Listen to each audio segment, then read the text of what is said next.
Recently, seriousseeds.com posted a video and a recipe for tiramisu. The link is below.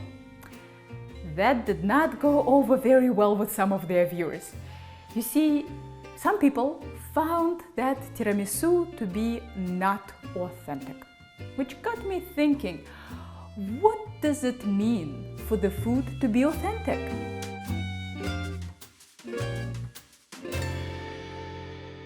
I'd like to argue that there is no such thing as authentic food. Food, just like language, is constantly evolving. Give me any example of an iconic dish that sparks authenticity wars, and I'll tell you how someone in the world at some point in time considered that to be a bastardized version of their own dish. Paella, the most iconic Spanish dish, is actually a modified version of an Arab rice dish. What could be more French than baguette, right? Well, it was actually Viennese baking methods that made baguette possible in the first place. Croissants too.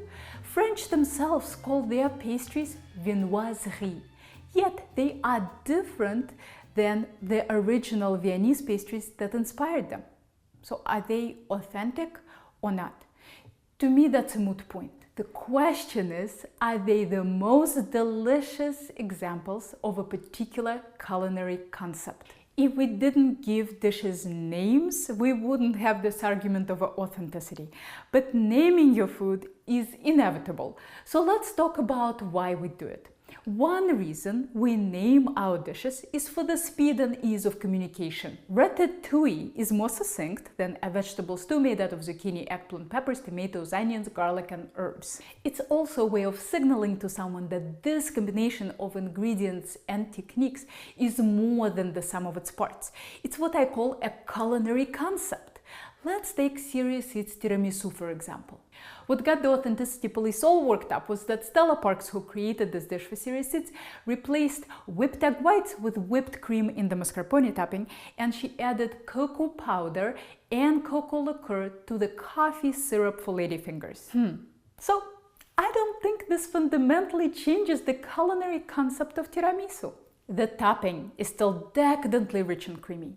The soaked ladyfingers are still bittersweet. The contrast between a very intense cake layer and mild and creamy topping are still there.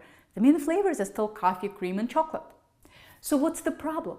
The problem is that if you change a famous dish, especially one that comes from Italy, someone will always interpret that as an insult to their grandmother and their whole culture. But of course, you don't need to be from the same country as the dish to question its authenticity. Hey, I'm as guilty of this as anyone. Just look at my eclair video. This, my friends, is not an eclair, although it is sold under that name in most American bakeries. I've noticed that people are less likely to criticize the changes you make to a dish if you come from the same country as the dish. When I was a college student, I lived in Provence with a French family. And it never occurred to me to question the authenticity of the ratatouille served to me very frequently at dinner. So they did not brown the vegetables. They simply put them into tomato sauce raw and simmered them. Authentic or not, it was not a good ratatouille.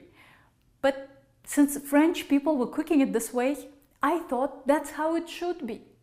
But since I'm not French, the authenticity of my ratatouille is questioned all the time on my blog and channel because I try to boost the acidity with some ingredients that are not typically French, like balsamic vinegar or pomegranate molasses. This is a great example how the quest for authenticity and the quest for deliciousness are not always the same. It's interesting to note that most culinary breakthroughs happen when one culture gets its hands on the cuisine of another culture. When there isn't as much emotional attachment to the dish, cooks tend to be more objective, and they can take the good parts of the dish, drop the bad parts, and turn the dish into something even better. I'm not talking about wasabi mayo type fusion.